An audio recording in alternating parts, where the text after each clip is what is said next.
Welcome to 30 Degree Shift, a weekly exploration of absurdity, perception, and the quiet mechanics of being human. I'm William T. Torgerson, and today's essay is called Robert Frost's Bill.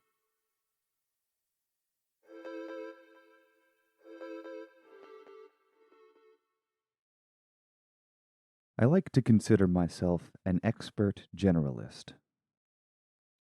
Not necessarily because I am one, mostly because, as a generalist, I rarely obtain the rank of expert. Still, pop science says that 10,000 hours instills expertise, and I've certainly spent more than that on the path of Jack, the man of all trades. I was born this way. I tried to specialize. Really, I did. But there was always something shiny on the top of the adjacent hill, and I had to go looking. Upon picking up and analyzing the bauble, I'd more often than not find a connection to other areas. With that kind of evidence, it only made sense to continue accumulating interests. Even in my youth, though, I realized the cruelty of a limited human existence. It's funny to think about, since I still struggle with this reality today.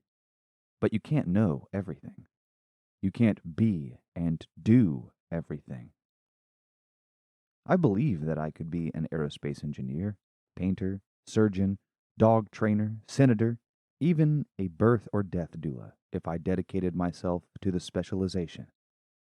But not all of them. And there's the rub. If everything is on the table, what do you eat? I chose the path that all the screaming voices of reality were pointing to, and stuck with academics and business. There's no need to denigrate the knowledge and experience I gained while learning economics and finance. They're interesting topics, but, as usual, I'd hit a certain point where they were outshone by another just over the horizon. I ended up working as a personal banker after college. When I say working, I'm using the weakest version of the word. In reality, I was learning about quantum mechanics. No joke, I spent a good 80% of my day reading about quantum mechanics, which is one of the more humorous ways I've lost a job over the years. In my defense, there was no one else in the building, so what was I supposed to do? If any of you comment, "If you can lean, you can clean," my wave function is going to collapse. The deepest secrets of the universe lost their shine too, eventually. I wondered what the life of a physicist would look like, and, upon picturing the constant studying of a computer screen, decided against it. For a few years, I had barely any time to explore hobbies or interests. This was during my time as a logistics manager, and if I wasn't asleep or panicking, then I was actively kicking asses. Eventually, though, I got operations under control, and I found more time. But what to do with it? At that point, I was beginning to feel the relentless passage of time. It pushed me to do something valuable. Fiscally valuable. Still, monetary pursuits didn't seem to have brought much fulfillment. And that's the trouble. Opportunity cost. Robert Frost's bill. The sacrifice of what cannot be pursued, such that something else can. Maybe that's why, in my youth, I had such jealousy for those with passion. I don't mean the theatrical version. I mean the real thing. A love for something, or a knowledge that feels like it's yours.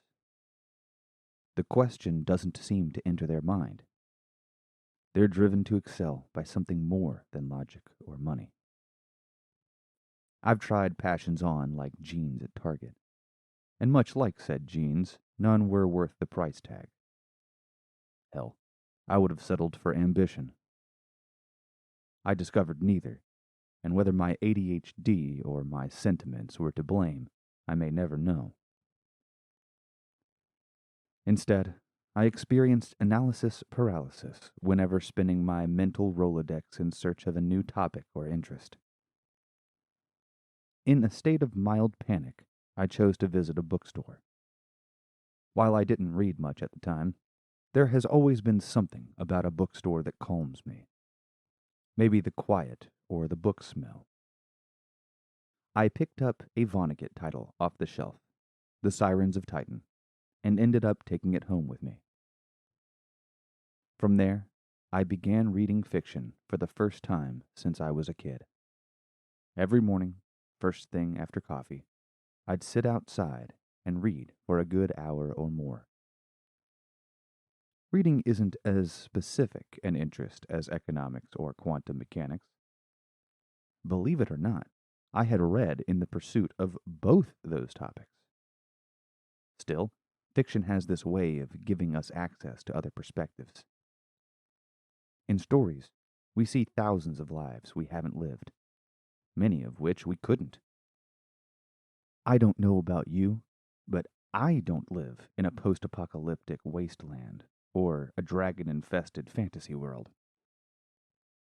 We gain access to what could have been and what could be in some small way. I can be an astronaut in that brief moment they see Earth smaller than a dime through thick glass.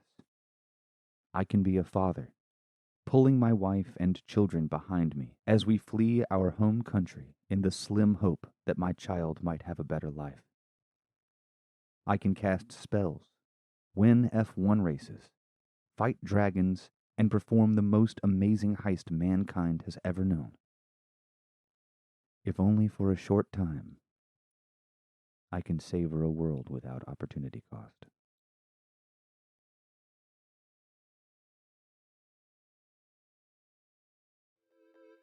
Thanks for listening to 30 Degree Shift. Join me for weekly releases every Wednesday at 11:11 a.m. at 30degreeshift.com or subscribe on Substack or your favorite podcast app.